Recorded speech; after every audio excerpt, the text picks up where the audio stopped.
Benjamin Castle are Americans.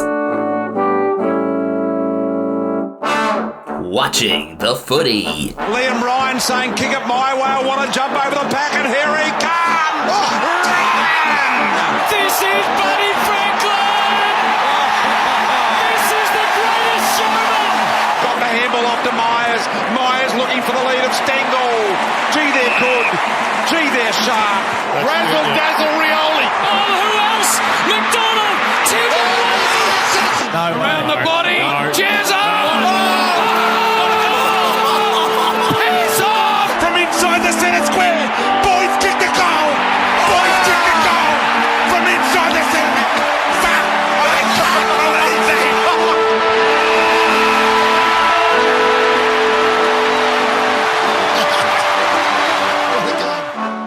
Good time of day, whenever, wherever, however you're listening. This is Americans Watching the Footy, episode number 243. I'm one of your hosts, Ethan Castle, coming to you from Bridgeville, Pennsylvania, just outside of Pittsburgh.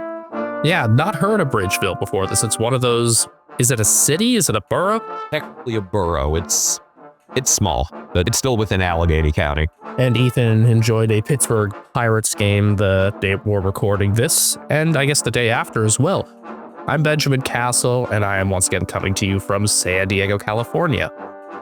This is another of those bi-week progress report thingies we're doing, except only 2 teams have buys this week. I don't get why people are of the belief that, all the buys should be condensed into, 2 or 3 weeks. I like this, having it spread out and having hardly any overlap games for weeks at a time, though we will have an overlap in a couple weeks, even in a round with only 7 or 8 games because of some weird Sunday scheduling. Yeah, that's very off. I think we're more used to these sorts of spread out buys as well with how the NFL formats its schedule. And yeah, teams are going to get advantage or disadvantage by the nature of their fixture. I think the combination of this large number of buy rounds in tandem with the opening round stuff as well maybe makes it feel a bit more off.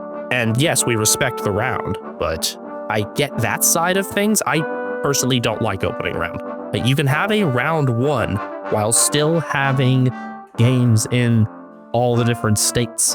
Yeah, just give us our Richmond Carlton opener and then do whatever the hell you want for the rest of the round.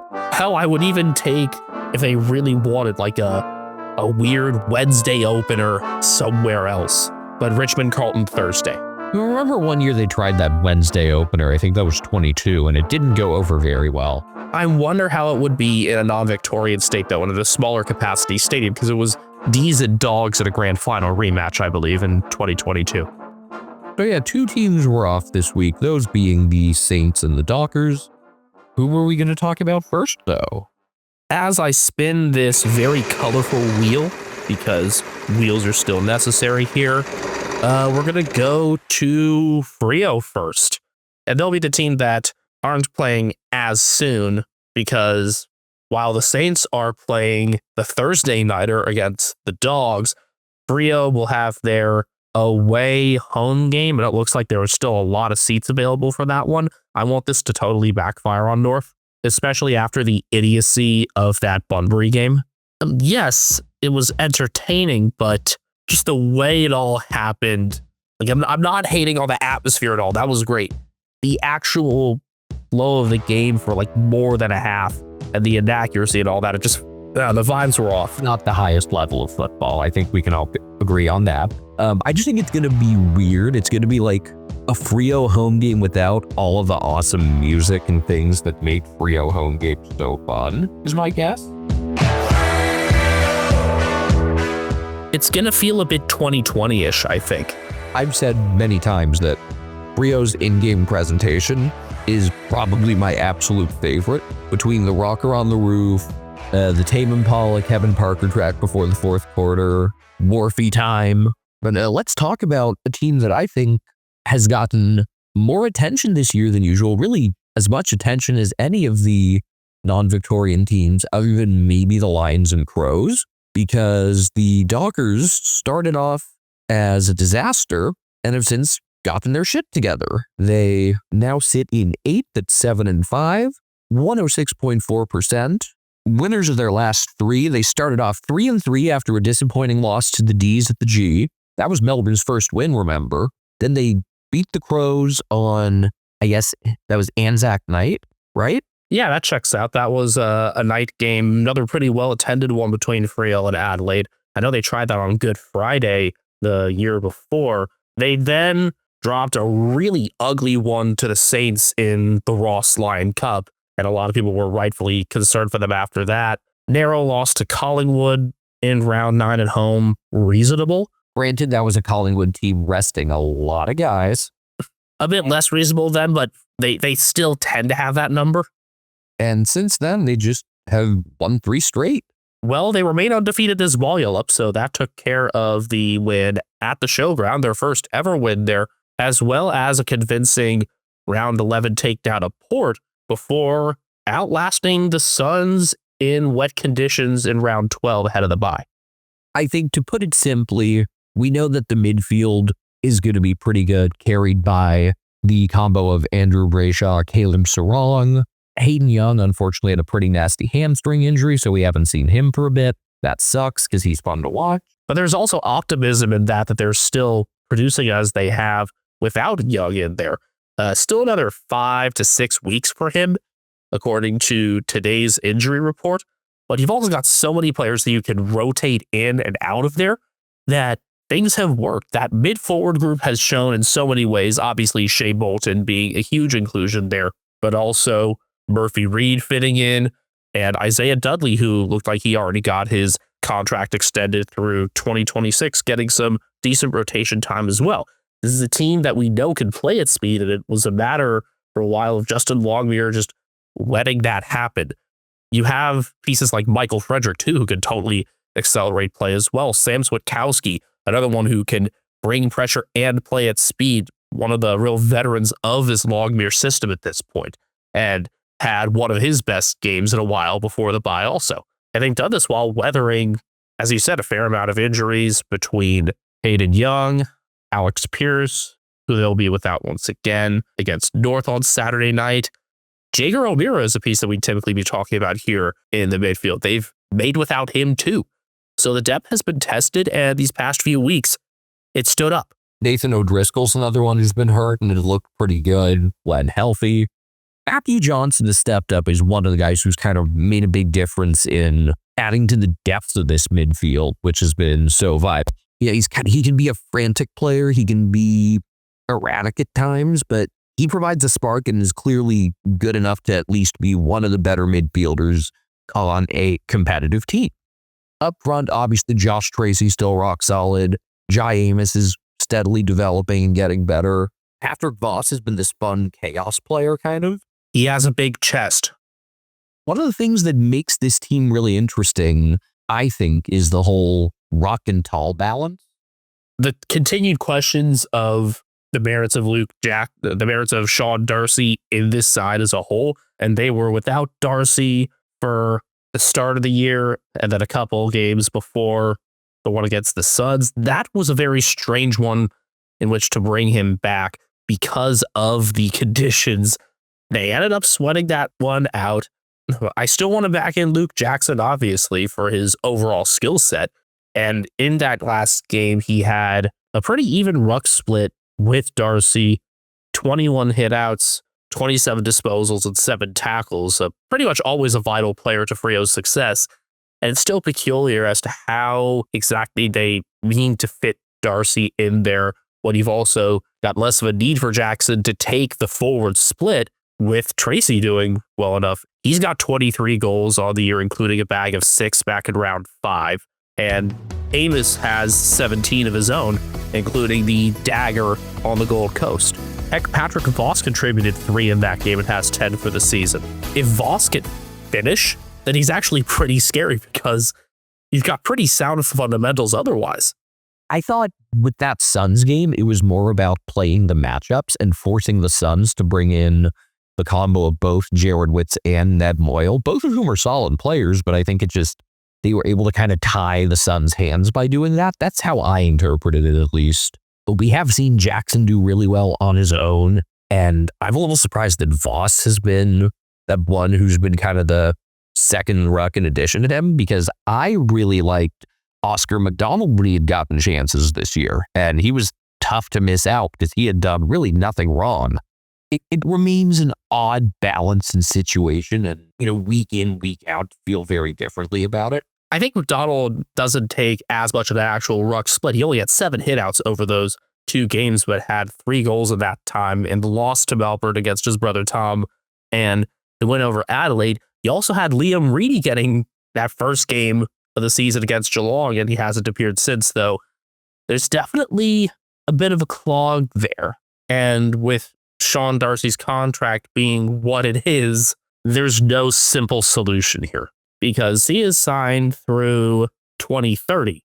Liam Reedy, by the way, is out of contract after this year. I wonder if he'd be looking to get moving. Just a couple days ago, there was a little talk about Luke Jackson possibly having another suitor. Melbourne and Geelong, we get it. Yeah, which I'd be very surprised, but it would be such an awesome addition that could kind of solve both our tall forward problem and our ruck problem. I've got a feeling that Geelong is less likely than Melbourne. I would think so, but just to even be in the conversation gets me excited. You're excited? Feel these nipples. So my thing with Freo as their season develops, I was thinking about this today while I was driving. Do you have driving thoughts like a lot of other people have shower thoughts? Oh, my shower thoughts are definitely better than driving thoughts, but every now and then I come up with something good. And I think while I liked what I've seen out of them lately, I still have a couple of major questions. One is, can they win when being forced to play other teams' games? And 2, how do they get by on days when, say, you're not getting a lot out of Sarong and Brayshaw? Can they win games solely off of depth contributions? Well, the ability for them to play at higher pace does at least have me hopeful in that aspect. Because, again, we've seen this team as one that is usually the type to play slower. The Ross Lion Cup was an interesting test and a bit of an inversion of that, though, because the Saints did remain in control of the tempo throughout that one. Looking at the kind of disposal trends for the year, obviously Sarong and Brayshaw will be the top there. In fact, they're just 2 apart with the most disposals for Freo this season. And they haven't won a single game this year without Sarong getting at least 27 disposals. In fact, when he's gotten at least 27, they are 7-2. Yeah, so I don't trust them to be able to win games where they're not controlling the flow, whether that be because they're speeding it up or slowing it down. And, just that Sarong stat, I think, also says a lot. I need to see them win games where he's held at check, where he's tagged or something. And I think that's going to be more possible once Hayden Young gets back in. Well, I think without Young, I think it's an easier decision with tagging. You're probably just tagging one of Sarong or Brayshaw. When you put Young in there as well, then it becomes a more complicated equation. And look at the low disposal count for Brayshaw in a win. I guess he was only held to 21 against Port in round 11, but he was really actively involved in the pressure side of that game too. So can they win when either Sarong or Brayshaw is held in check? And defensively, they were able to hold up without Alex Pearce this past week, so there's some praise to be deserved there. Long term, though, I don't like the prospects. You'd be asking too much in terms of one-on-one contest work from the likes of Luke Ryan, and others who have been called on as those next guys up have not been as strong. I don't think you really saw much on that side in that rainy game on the Gold Coast before the bye. There were only 6 contested marks taken by the Dockers that whole game, and they were all by more forward figures aside from Jordan Clark, who had 1. And Clark has been definitely a ball back this year, for better and for worse. Tended to be better as of late. I think he's had some pretty good games where he's kind of weaving around from the back and been actually a pretty useful player, not just a volume guy. Still surprised that Jeremy Sharp has not been more involved this year. He's had the time, but he hasn't had the numbers like he has last year. Does remain kind of stapled to the wing. He's one who has to take like a lot of lower percentage kicks. Only been subbed out once this year.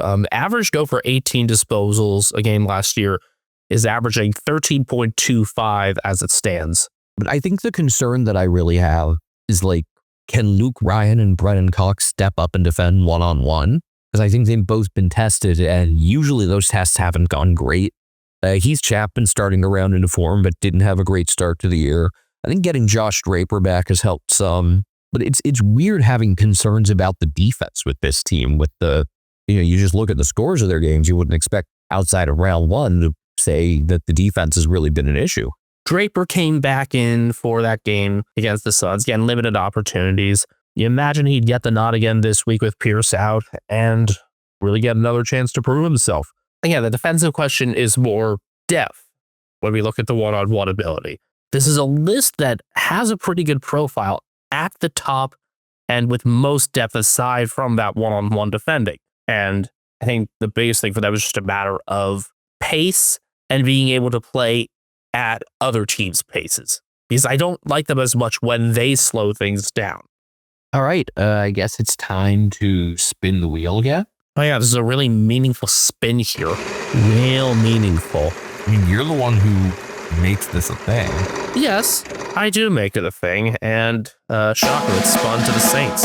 Lost Ball is, I'm not going to say alive and well, it's certainly alive, as the Saints sit in 12th at 5-7 and 93.1%. Ended a 3-game skid before the bye by defeating Melbourne in Alice Springs, thanks to their far superior accuracy. My general take on the Saints at this point is that they are in the process of building depth, and I don't think people realize like what a top-heavy team they've been. I think that's been increasingly apparent in how they did miss Jack McRae in the weeks prior to Alice Springs. I don't think, did we expect McRae to matter to this team as much as he did? I mean, we knew he was a good player, but I don't think we thought he'd be this transformative. Actually, granted, he only missed one game prior to that one in Alice, so he's missed their past two. But you also look at like how he struggled or how the team struggled on nights when he had been held in check. And I think his importance is no secret. Really, I think this team hinges so heavily on him, on Nazaya Wanganeen-Milera, and on Cal Wilkie. And yet with all three of them in, they lost to West Coast.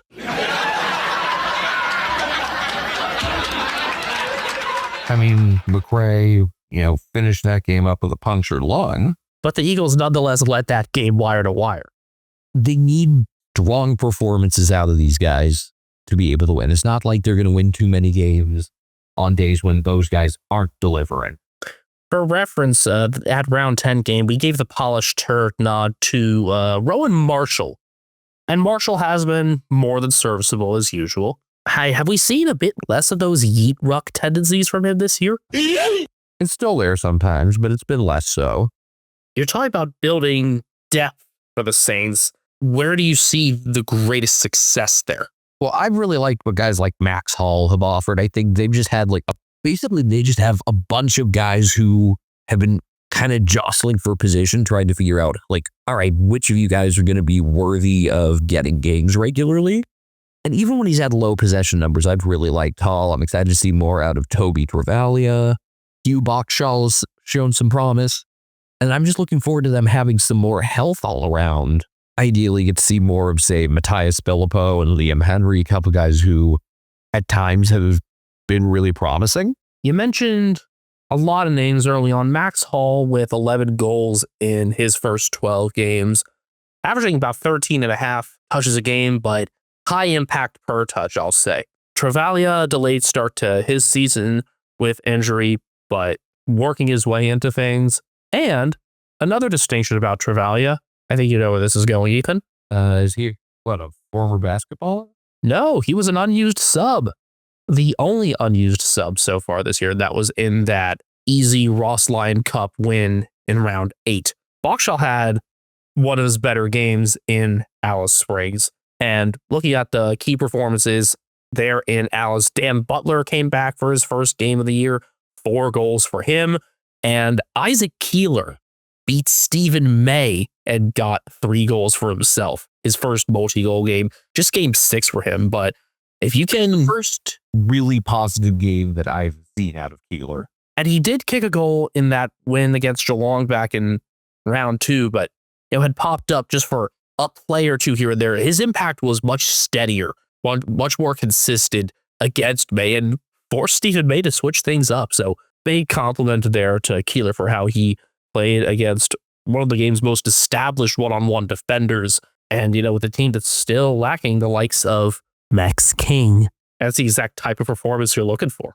Also, Marcus Windhager put on a clinic on Kazi Pickett. And it's just another reminder to non-Saints fans that you've got to consider this guy as one of the best taggers around. And he'll still be able to rack up decent disposal counts in addition to that, but he can be just an all-around player who both makes his impact within the Saints ball movement and limits an opponent. He's been averaging his highest disposal numbers yet, 20.7, and had 28, which was the third most in his career against Kazi.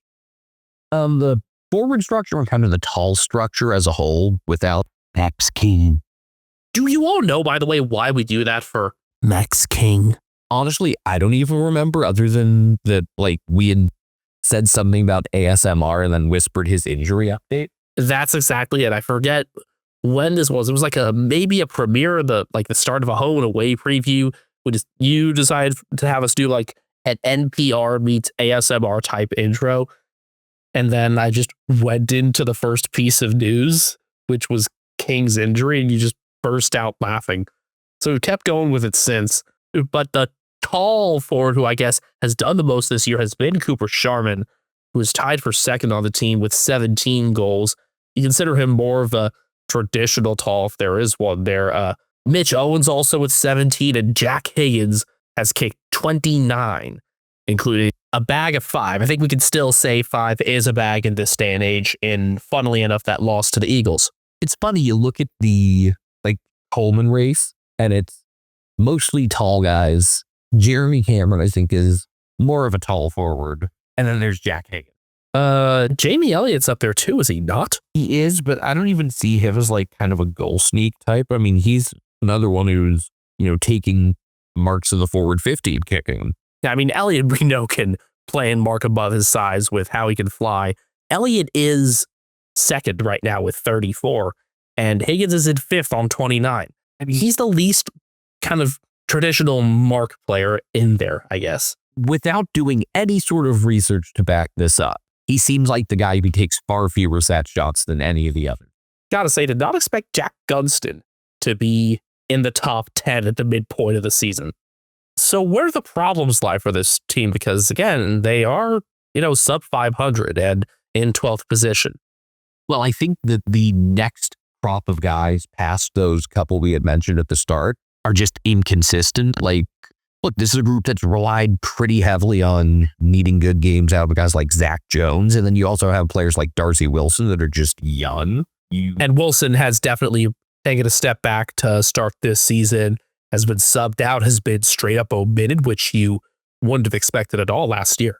Combine that with just a lot of young guys that are still trying to find their form. I like the big picture state of things for this club. If they can keep Nazaya? Yeah. Yeah, I feel like the steadier pieces are still in the back between Wilkie, Sinclair, and Nazaya Wanganeen-Miller. And this section of the episode won't be the last time we talk about him.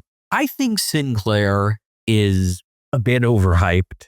Not that I think he does things actively bad, I just think he's a volume guy. I think some of his effectiveness has been marginalized since Nazaya has come in, and perhaps Ross Lyon hasn't found the right way to give Sinclair a more unique task.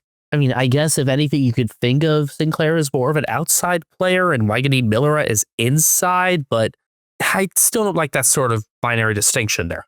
I mean, I think of Sinclair as definitely playing more out towards kind of, I guess, I don't think anyone's ever used the term, but the defensive pocket. The pockets of their defensive 50. Not so much as a wing player, but more towards the outside. Perhaps the wing, though, is something that could be more inviting to him, especially with Wilson having fallen back a bit. Maybe more link-ups with him and Brad Hill, maybe, because he's still got the running capacity too. That's another one who I think has been pretty inconsistent. He had a couple of stretches, the Eagles game and I think the Suns game as well, where he looked like he was just not the same player he used to be. He was obviously better this past week out at Alice Rings, but he's had a couple where he's kind of shown some age. I think the other thing with this team, and I think it's a combination of both the next group of guys not delivering on days when the main guys haven't, and just youth. When they're bad, it's been really bad. I think the Carlton loss is one of the only ones you can really look at and say, they played a pretty decent game and still lost. GWS, they played a half. The other losses, I know the final score of the Suns game is not all that bad, but that did not ever feel close. At this point, this is just a team that doesn't have a way to borrow the term from college football podcast, the solid verbal. One of our biggest inspirations. Yeah, I don't think they have a method to win their clunkers or even keep their clunkers respectable. This is not a team of moral victories. No, and even that Carlton game, that one was frustrating because they had a shorthanded opponent and then decided to sit back and stall instead of go at him and try to wear him out, which when injuries have ravaged your opponent, the obvious move is to speed it up. In fact, I think it was the very next week, where Geelong did exactly that at Port. It was like, all right, we're just going to run him out of the building. And Geelong won that game by 76. No easy stretch for the Saints looking ahead. Got the Dogs, Collingwood, Freo, and Hawthorn as the first four out of the bye. Outside of that Freo game and GWS in the final round, I don't think otherwise they actually leave Victoria. I constantly go back and forth with this team because you can never predict what they're going to do day in and day out. Are they in their own sphere like the Bulldogs are? Which makes that Thursday matchup so fascinating. Also because Sam Darcy's going to be back for the Bulldogs. Of course, he returns against the Saints. A little bit, but I think more than anything, my deal with this team is just like, I would love for them to be one of the more exciting, unpredictable teams because like GWS has had an exciting brand of unpredictability for the most part. This past week was less exciting and less fun, but I like teams that you don't know what you're going to get. I like teams that you don't know what you're going to get when you tune in. Unfortunately, though, this Saints team hasn't been like as exciting. Well, I never know what they're going to give me. Usually hasn't been like edge of your seat stuff. I actually did find an easier stretch of the schedule for the Saints, and it's rounds 20 through 23. Melbourne, North, Richmond, and Essendon before finishing up at GWS. So don't be surprised to see this team make what appears to be a late push. The other thing that I think comes up is knowing what a good coach Ross Lyon is. Because the guy can scheme up anybody. Probably not fun to face him a second time. So is it just going to get even worse for the Dockers when they rematch in round 16? Or is there going to be some sort of like home ground neutralization there? I don't know. I think though, like the Bulldogs should be a little antsy for this one. If you beat the Saints the first time, you should be scared shitless going into a second meeting. Freo, by the way, on the subject of fixturing, they will not be leaving the West for more than a week at a time for the rest of the season. And in fact, they're currently going to be in the West for the next 3 rounds. One of those being, of course, the technical away game against North. They do have to go to Sydney still, and they're also going to rematch Port in Adelaide. Before we close these progress reports, there is one thing that we like to go over that we haven't yet, and that's because at the start of the year, we like making our sleeper picks for each of these teams. We each pick one player that we don't think is being talked about enough. For Freo, my pick was Josh Draper as that next guy up in call defense. I saw it from him a couple times last year. Haven't seen it as much this year. Again, was in for Pierce on the Gold Coast. Didn't get much opportunity there with the ground-based game that was. So keen on seeing him against North. I've got Carl Warner for Freo, and he started to cement himself into a more sturdy role lately. I would feel pretty good about that pick. Like, the W blank ERs have been a bit of a focus, I guess, between Warner and Wagner, and with Brandon Walker nursing an injury. And I think that this was a less obvious one, too, which makes it fun. 18 disposals in the win against Port, 17 in the win against Crows. The Port game I really liked. He had 7 contested possessions in that. Becoming a more aggressive player at a halfback, and another more just useful defensive player as well, able to contest a bit more. Whereas I see Wagner just getting more of the long kicks away. I think Warner's disposal have been more situational and for the better. My Saint sleeper is Ari Schoenmaker, I believe. Who's only played 2 games so far this year. I think right now he's just in a spot that's tricky because with what Nazaya does and what Sinclair provides, it kind of leaves him a little bit more redundant. I would still love to see more of him because I think he's a really good long kick. They might have to get creative to find a way to deploy him, but I think he is in their best 22. It's just a matter of how. This is where you look for like taller outside marks as a potential to get somebody into the game, like the Crows have with Dan Curtin. Because I also don't see Schoenmaker as just a straight up fullback defender yet. And I thought his best opportunity to make an impact was when Dougal Howard was out and he underwhelmed. I actually would love to see him in more of like a corridor role, kind of connecting from a little bit behind midfield. That feels almost too much like what Nazaya could do, though. Yeah, I think you could also free up Nazaya to play a little bit more frantic and to probably play in different spots even more. My Saints sleeper pick was Hugo Garcia. And I had a feeling, Ethan, that if I didn't take Hugo, you would have. Is that right? I think so, but I've also really liked Schoenmaker. Hugo responded very well to that early sub out against the Brisbane Lions with a real high pressure, high impact game against the Dockers the very next week. Has been averaging over 14 disposals and 6 tackles a game. And that's even with that early sub out. Got dropped after the Eagles lost, though, and hasn't played the last couple. Yeah, I think he's able to carry a bit more of the weight. I thought with McRae being out in particular, was kind of like that spot was kind of crying out for him to get back in, but clearly not. In the VFL these past couple weeks, he's had 27 and 35 double-digit tackles and a goal in both outings. So there's no reason to keep him down there. You know, Benjamin, 78% of our listeners are between 18 and 35 years old, so they probably want to start a podcast like we did. How did you know that number, Ethan? Thanks to the analytics we have for Spotify for Podcasters. Formerly known as Anchor, sorry Frio fans, Spotify for Podcasters has tools that allow you to record and edit your podcast from your phone or your computer. No fancy software needed. It's so easy you can edit it while drunk. And Spotify for Podcasters doesn't just allow you to upload to Spotify, you can also distribute your podcast on platforms like Apple, Stitcher, and more, just like we do. Best of all, it's completely free. Not only is it free, you can even make money from listener support or ad revenue. Hint, hint. Download the Spotify for Podcasters app or go to podcasters.spotify.com to get started today. Again, this is episode 243 of Americans Watching the Footy. I'm Benjamin Castle in San Diego, California, on Twitter at BenjaminHK01. I'm Ethan Castle in Bridgeville, Pennsylvania, on Twitter at Castle Media with a K. Now, of course, Ethan is not typically in Bridgeville. No, normally I'm in South San Francisco, but I'm on the road. Yeah, he was in Cleveland for the last episode. We were together in Columbus for our cousin's wedding. Executive producer Brian Harambe is on Instagram at cat named Graham. And he's back in the Bay. Gumba and Gam Gam are taking care of him. So there's something that I like to do, that we like to do each year, and that's rank the Sir Doug Nicholls round jumpers. And this seemed to be the appropriate week to do it.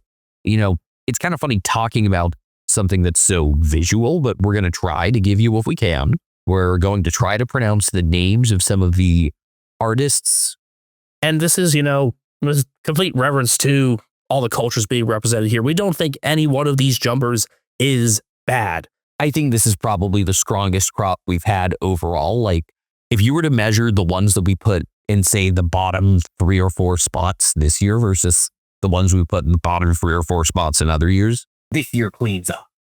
I wonder in the offseason if we might want to like do a ranking of all of the designs from these past 4 years, like all the individual designs, including the clashes. That's actually a good idea, because when we're doing these rankings, we're like combining each team's designs if there are multiple, and there are a fair number with multiple with clashes or in a couple of cases of markedly different designs. And we love how these different people's stories are being represented. We love the involvement that each club has in this, and a lot of the time people with real direct parts of the club's history are getting the chance to design these jumpers. And it's such a nice contrast to some of the really ridiculously bad uniforms that we constantly see in American sports. And the specialty uniforms that don't even get to be worn on the field. I hate like City Connects or City Edition like the NBA is doing more than almost anything. I think they're awful, with a couple of exceptions, but a lot of them are terrible. There are a few, and only a few, that are done well. Like I appreciate, for example, the Chicago White Sox South Side design, because it's not a huge variation of what they've had before. I think a lot of Chicago things were done well, kind of implementing stuff from the city flag, although now instead they have, hey, our owner also owns the Bulls. yeah, that's not pretty. Like, and you can take some daring moves and it sometimes pays off. Like the Red Sox actually making a jersey devoid of red work with the green monster design. Yeah, I hated the yellow ones. These are much better. But anyway, the point is, like, over the entire, going back to 2020, like, I can think of one Sir Doug Nichols uniform that I actually didn't really like. And that was that Sydney one that had, like, the blue pattern on it. Pretty much everything else has been a win in some capacity. But there has to be a bottom to this list. And I think this list, we had a wider range of differences in our opinions compared to prior year's list. So greater discussion and more difficulty in breaking a couple ties. The jumper that is last in our combined rankings, in fact, was not last on each of our individual rankings. We each had the Brisbane Lions design second to last. That was designed mostly by Jordan Achi, the oldest brother of Callum Achi, whose family is from a few different tribes in Western Australia, including the Nyungar, Nyikina, and Yawuru people. I liked some of the geometric patterns on the front of this one. It was a good embodiment also of the various rivers and meeting points. And I think it worked both on maroon and red, though I did prefer the maroon design. Yeah, the biggest issue I had, and one of the reasons this one ranks lower than the rest, is they had, some of the striping kind of around the waist between the location and the color of it kind of looked like guys just had their pants pulled down at times. Again, the design on its own is good. As an art piece, it's strong, but there's often a difference between good art piece and good jumper. Like if this design were elevated or if it were like placed, I'm not sure if like the front would help compared to the back, but like I could see where they're going with this and why this was going to work. It just didn't work as well as a lot of the others, but it's a Brisbane Lions jumper that works despite the lack of a lion on there. So I think that says something. I think I would love to see them do more with like that circle and some of the different panels. I did really like what that provided. So I think there's a jumping off point there for future seasons, if nothing else. At number 17, we've got Geelong. It was designed by Watson Humphrey's sister primarily. I think if this was just like an art piece instead of something that had to be worn in-game, absolutely phenomenal. The depiction of kind of the coastline of the West Kimberleys was super cool. But the biggest challenge with this one was just making it actually look like a Geelong jumper. Between the red stripe, kind of snake-looking red stripe, and the different colors and the different shades of blue, I think it was cool that they tried something so different. And again, like if you just put this up like in an art gallery, A+. But for people to, look at it on the oval and try to see Geelong, that's where this one didn't necessarily hit.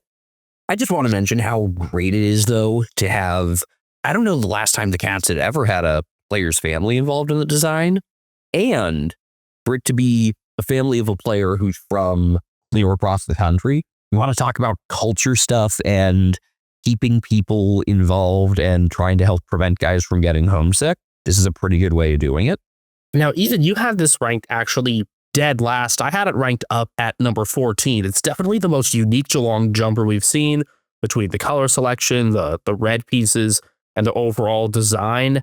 I actually think the dark blue variant does a good job at still conveying that it is a Geelong jumper, because on the upper part, kind of above the sternum, you can still see elements of the hoop design. I don't think it's as apparent in the white variant. Meanwhile, It also didn't help that the blue one was worn against the Bulldogs of all teams. Maybe if you're wearing that against a team with a totally different color scheme, it fits a little better.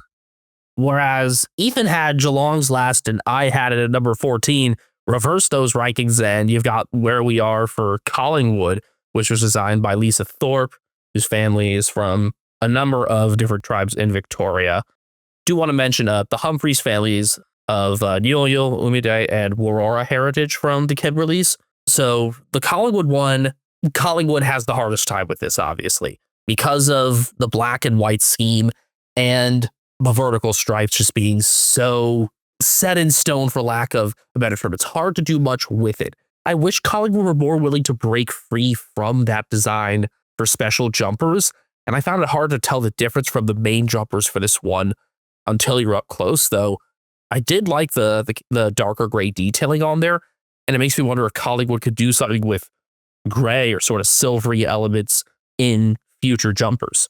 We saw how their eternal rivals Carlton have worked different shades of blue in the past. I wonder if Collingwood could vary things up with some more grayscale work. There was one that Carlton did for Sir Doug Nicholls round a couple of years ago that I really liked, the mix of dark and light blue. Yeah, I think you could definitely do something with the gray. Why do you like this one more than I did, Ethan? What do you think?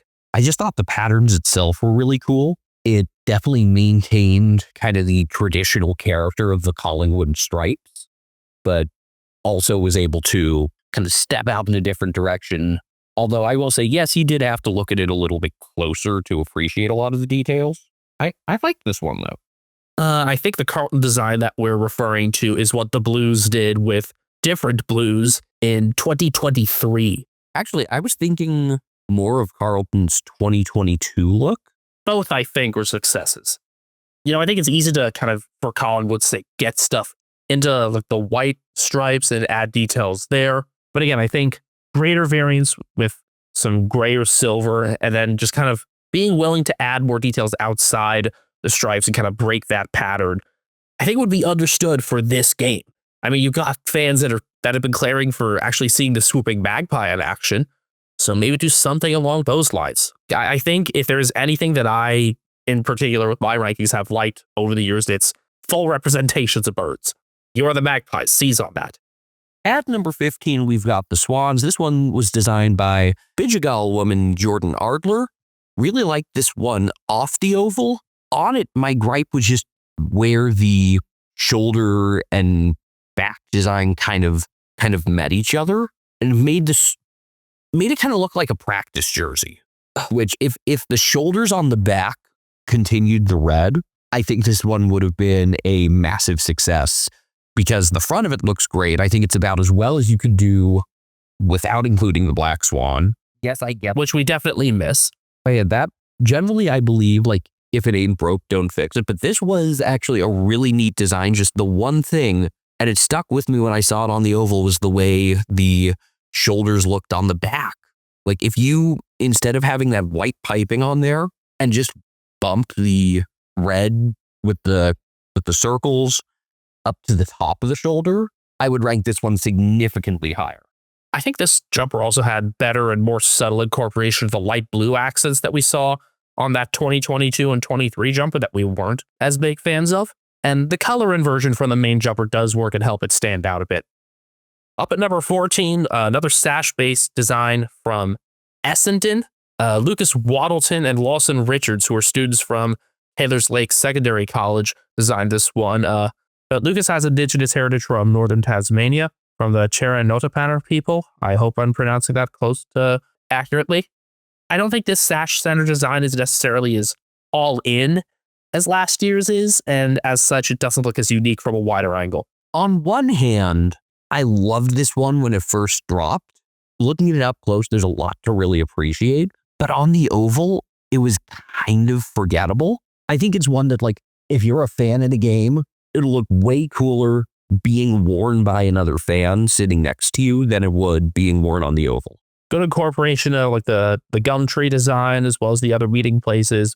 And the treatment of the sash, again, works. I still obviously prefer the Tiwi elements that were in last year's sash design, just really, really stood out. Also, to make that sash design work on a red jumper last year was really impressive.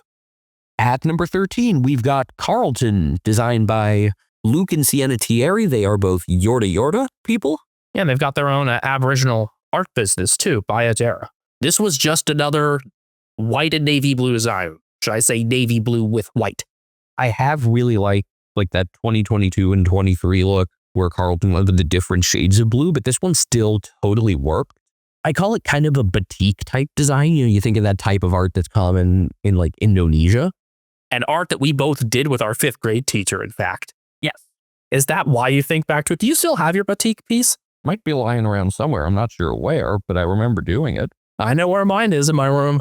But yeah, I do really like this look. It's just like not the most exciting one I've seen. This is another one where if you see this on another fan, you'll appreciate it more as opposed to in motion.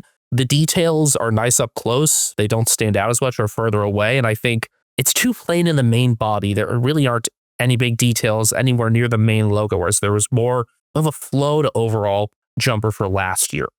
We actually both had that one at number 13. 13!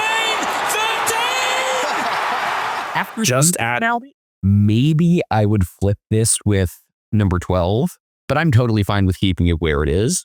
These couple are kind of, you know, you can flip them around either way. Number 12, as you were going to say, we both had it there, was Camellia Lawana White's design for the Western Bulldogs. She is of the Kija Bardi people. This deviated from the typical stripes in a big way. It was almost like a ray type design. And just the geometry of that made it really stand out while still very clearly being a red and blue Bulldogs jumper. Yeah, I guess the way I would describe it is like, you know, if you took the typical jersey and kind of refracted it. I think refracted is the word I like here. I actually dig it too. And I dig the design. And again, there aren't many designs here, if any, that we don't dig. And there's sort of like a map aspect to it as well, with representations of different parts of Australia and where the Bulldogs' different Indigenous players are from, combining it with like some centennial aspects too, because it's the 100th anniversary of the Dogs joining the VFL in 1925. I wish there was a bit more white to break out the red and blue sections though. Like, I wonder if you like could have gone with like even more of a fraction, done like red, white, blue twice over. That said, I think it was a really good example of how you can go in a completely different direction than what you usually wear, but still clearly maintain your team's brand and identity. Collingwood take notes. At number 11, we've got GWS, designed by Gomeroy man Caleb Walters. It's basically a white version of the charcoal one they wore in 2024.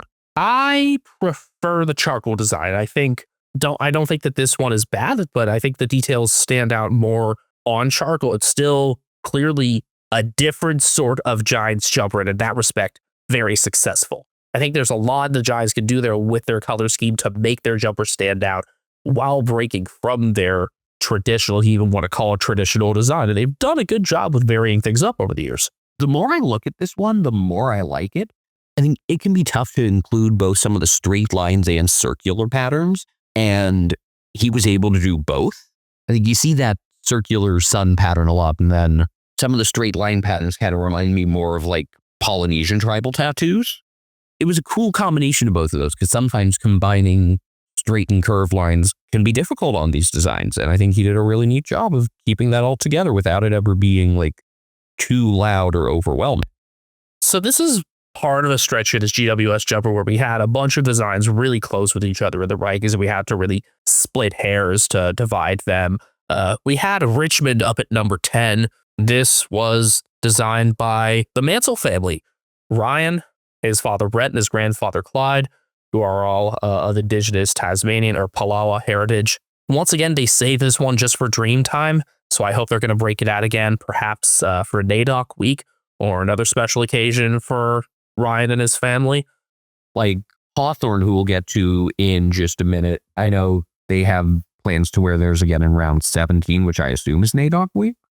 I think that's right. And Richmond have done a very good job with those sorts of things. Like, Morris Rioli Jr. wasn't able to wear it during Sir Doug Nicholls' round in 2024, the jumper that he designed. And so they made sure to wear it, I think, during closing round to give him that opportunity. Wouldn't doubt Richmond doing the right thing there. Another sash-based design is good. A yellow design with the sash I like, fitting with them having been the away team for Dreamtime.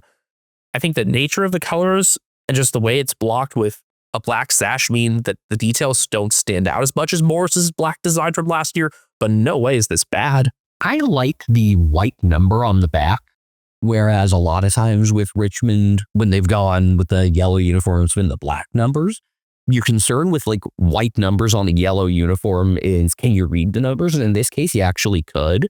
And I think this year, especially with so many guys that I'm just getting used to watching, I have really struggled with reading the numbers on Richmond's typical jersey. Like the white number on the gold stash on the back really doesn't help. It would be a lot easier if the sash was only on the front. And that's how it was for this jumper. Up next at number 9. Number 9. We've got Melbourne, who went by the name NARM once again. Remember, they were the very first ones to take on the indigenous name for Sir Doug Nicholls' round. This one was designed by Kevin Krapinjuri, who is Ngarinjuri. He is Kazi Pickett's father. I did not know, actually, until a few weeks ago that his full name is actually Kaizea Krapinjuri Pickett, like hyphenated, until I saw his name on like a match review thing. I think this one was about as simple as you can do it while still putting out a nice look. This one, as a lot of NARM's design have, just really strongly adhered to the chevron look that they've always had. But I think the detailing of kind of the shield design in the blues section in particular really stood out on the typical dark jumper. And I definitely preferred the dark look to the light blue clash, even though they were more successful wearing that clash and that surprise win at the GABA with that strong fourth quarter. Now that I think about it, though, NARM did break the mold once with their design. Was it 2022 that it stood out so much? Yes, that one was a work of art. Like, I love the long sleeve version from that 2022 jumper in particular. There's definitely a lot of effort and detail put into this. The sort of shield thing, I also think like kind of the shapes there kind of remind me of surfboards as well. I feel like it's a sort of pattern you might see on something in Hawaii or maybe Fiji. Where you're going to be for a bit. Yeah, my layover on the way to Australia next month is in Fiji. I don't think you're going to do much exploration. Just going to stay around Nandi. That's the plan, yes. At number 8, Jamie Bennell, who is Hawthorne's Indigenous Player Development Manager, designed the Hawks jumpers. Plural, I'll say, because there were brown and gold variants. And the contrast on the brown, what I think makes that one stands out more, though I don't dislike the gold at all. More aggressive looking Hawks swooping downward for prey, and good ties into the club history as well, with stripes and details representing the premierships. In the past, I think I've liked Hawthorne's gold looks better, so it's a refreshing one to see a brown Hawthorne jumper that's really solid. Although I'm not going to put this above, their 2023 design. Yeah, I definitely preferred the brown one. I think some of the striping on the gold one didn't work quite as well. I really liked the brown look, which they wore up in Darwin, and if they had just run that out again the next week, I would not have complained. Round 11, Hawthorne was hosting Brisbane, so yeah, they totally could have, but just didn't. But yeah, if you want to see what might be the very best Indigenous jumper that we've had since we started watching, look at Hawthorne's from 2023. That was one that Jarman Impey was involved in creating. Yeah, I don't know if any this year at the top will be like in the category of best we've seen. But the overall crop is probably the strongest. Like, no outliers in any negative way. Yeah, 2023 was absolutely phenomenal. I would put that right up there with Adelaide's from 2022. I think that's probably still my favorite of all is 2022 Adelaide. Don't forget Nords from last year. North from last year and the Black Swan also in consideration, but I always think of that 2022 Adelaide one for some reason. The one that Pat Caruso did with the full body crow. Yeah, that stood the test of time. And speaking of the crows or Kuorna, we've got them at number 7. This one was designed by former player Graham Johncock as well as artist Auntie Christine Shuna. They are Wirangu. I could see connections between the crow head design on this jumper and the approach that they took for their like indigenous Kuorna mark for the Sir Doug Nicholls round. And I love the clubs like alter their standard logo for the rounds as well. You see that for Narm's a pretty subtle one, but you see the way that Adelaide changed theirs, Walyalup, Freo, Yarnapolti, Port Adelaide as well. The very realistic looking crow head reminds me of the eagle head from last year that West Coast did. I liked the design they had on the actual crow in this year's, kind of like the mosaic pattern. I would still prefer the full body crow to the head, but that like mosaic pattern, I think, could be something to build off and stick with in the coming year.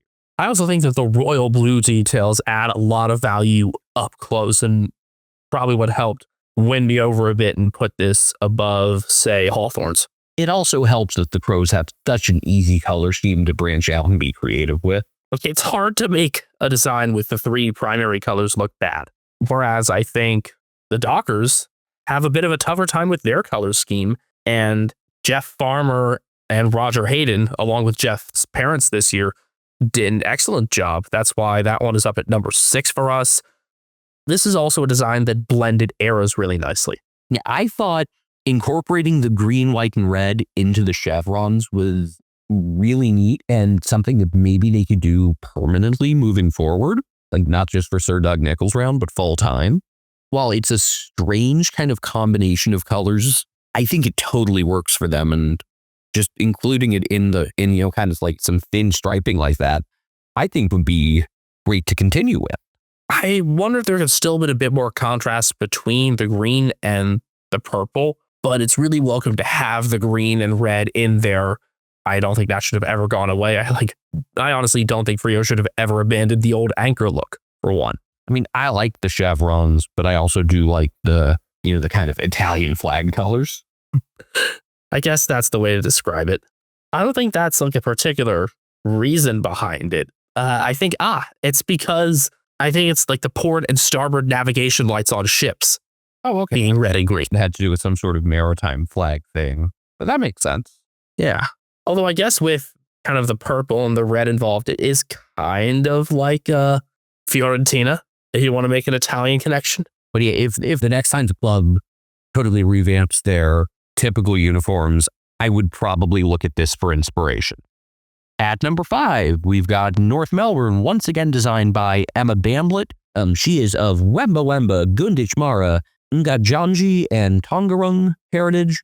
It was inspired by senior Wurundjeri elder Auntie Joy Murphy Wandin. Went away from the stripes this year, but as long as you include the kangaroo itself with the cool pattern, you know that I'm going to like it. And I think it's just hard for these guys to miss, honestly. I think it's another one where it's a template for success has been established with the willingness to incorporate other shades of blue that are lighter than royal. And Bamblett's done great jobs of that the past 3 years now. Kaya Nicholson Ward did it really nicely in 2022. Also, it was interesting to see North break away from their stripes. With it being the same designer for the 3rd straight year, though, I wonder if we might want to see a fresh perspective come 2026. I would be interested if you're going to go away from the stripes to center that kangaroo body logo like they do on some of their class jumpers. The other thing that I would just like to see for North full time, not just with this, is I much prefer the look with the blue numbers on the back instead of black. So I would love for them to go back to that. Number 4 is Euro Yorok, St Kilda. And Isaiah Wanganeen Millera did something that we thought to be incredibly challenging. He made the tricolor look good. Isaiah is of a Narunga and Kokatha descent, part of two families with great footballing traditions. And I thought it was going to be really tough for them to top the designs that they had last year, both the variant with the gold in there and the clash with white instead. I have said that the Crusader and Stickman should be the Saints' main look.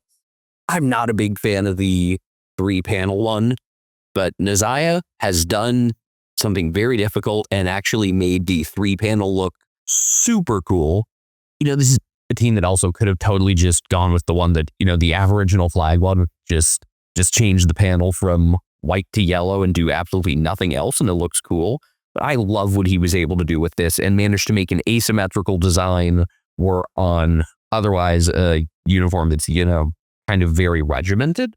Did a great job mixing the elements of his South Australian heritage with aspects of meeting places and the history of the St. Kilda Football Club. I thought things were really well spaced out, and just the mixture of the colors across the whole jumper worked really well. The sublimated aspects give it even more power up close. This is just a total success from Nazaya. And something like this that he's so involved in just makes me want to believe he'll sign on. Like, again, we have nothing against... I'll pause before saying we both have nothing against the Saints, because Ethan, you're probably sick of them beating Geelong at Marvel. Yeah, I'm tired of losing to them, but I have nothing against them as a club. Seriously, we want Nazaya to stay. Our top three were identical. We somehow mind-melded on this. At number 3, Yarnapulti, or Port Adelaide, designed by Kokatha Man and 2004 Premiership player, Hall of Famer, and Indigenous Team of the Century member Gavin Wanganeen. They kept the V look, but did so with some pretty cool subtleties to the pattern. And I think my favorite thing about this one, they also added the kind of, not quite a sash, but an angled teal stripe to go with it. They had a black version that they wore at home against Geelong and a white version that they wore at Freo. Unfortunately, they did not get a win in either of these because they looked really good. And this was not a case where look good, play good necessarily became a thing. I really liked that the back of the black one was solid black instead of, a white panel and black numbers. I'm really not a the panel looks altogether usually. It reminds me of like a marathon bib or something. And yeah, this one just looked really smooth. Yeah, Gavin Wanganeen talked about the teal stripe with all the little paint strokes in there being a galactic thing representing the Milky Way and breaking up their traditional, or I guess the kind of current port design. Traditional would obviously be the bars, but breaking up the current design while still making it very clearly a Port Adelaide jumper means that this is a huge success. I do prefer the black jumper to the white clash because those details stand out more, but both of them worked really well. And Gavin Wanganeen has made some pretty phenomenal art since his retirement from the AFL, so not surprised that he was invited to take this on. I almost wonder now, given this success for him, if Essendon might want to bring him on to do the same. At number 2, at first I thought this was going to be number 1, and Ethan, you might have thought that too, I'm not sure. Yeah, I did until I actually went through this tonight and actually ranked them. Walij Marawar, the West Coast Eagles, hey, they actually won in this one.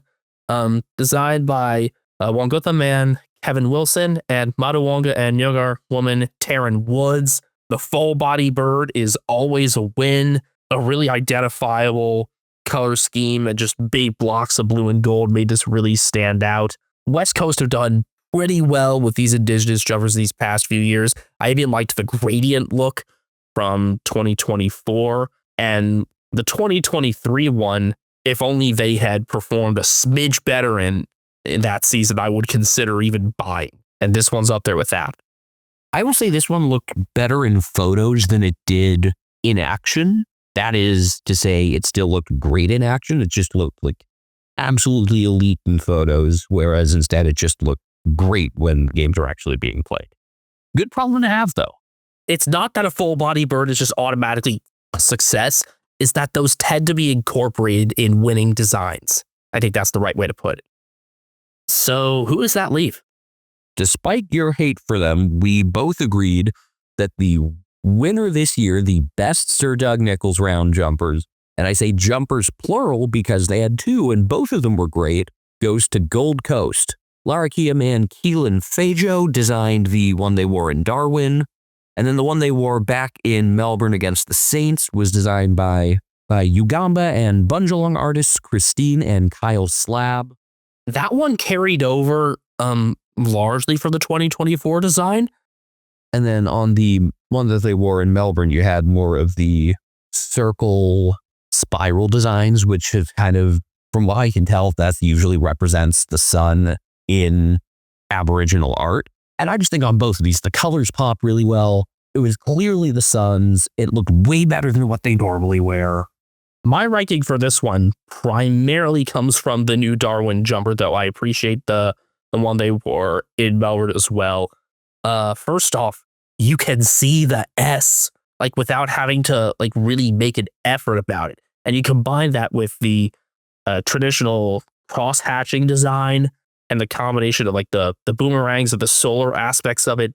It was a really complete and very well synthesized design. You could tell that the aspects of Larrakia heritage and the Gold Coast Suns branding just worked really, really well together. And for it to work so well for a team with such a strong Northern Territory connection between the Darwin residency, where they're now 8-0, and the 7 Suns players across their lists with Northern Territory connections, it's satisfying that it comes together so well. I believe they have 4 Northern Territory players actually in their games in Darwin, because he had Dan Rioli, Ben Long, Joel Jeffrey, and Malcolm Roses Jr., and they all played up to the standard too. Honestly, if you just had one of these and not the other, it would be number 1. So you could honestly say they had the 2 best, which... All right, I'll disagree with that. I don't think I would have put them at number 1 if it was just the Melbourne design. I think the Darwin design's the reason I have it at number 1. You may differ. Yeah, I actually like the Melbourne design even more, but I think both of these are just spectacular. These are winners and I wouldn't mind them sticking around, especially because we'd had like some gripes with like the originality of some of the others that Gold Coast had. So in that respect, yes, a success in jumper design for the Gold Coast Suns in 2025. We weren't sure if we'd see it.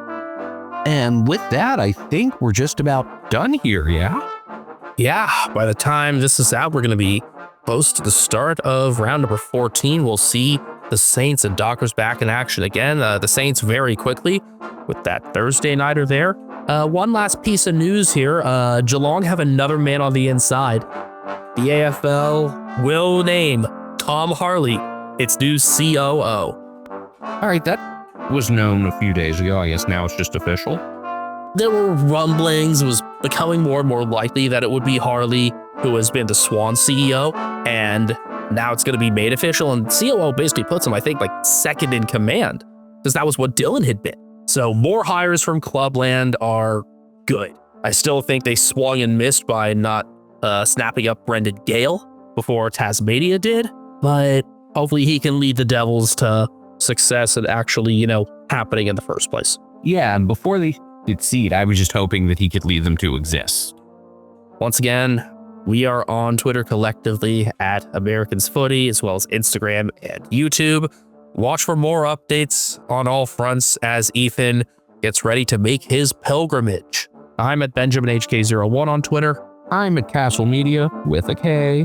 Ryan Harambe is on Instagram at CatNameGryan. Once again, we are on all sorts of different platforms at Americans Footy. Thanks so much for tuning in. Always appreciate feedback. If you have it, comment, engage with us. Call us really smart or really stupid. All feedback is good feedback. And we'll look forward to talking with you again soon. Good time of day.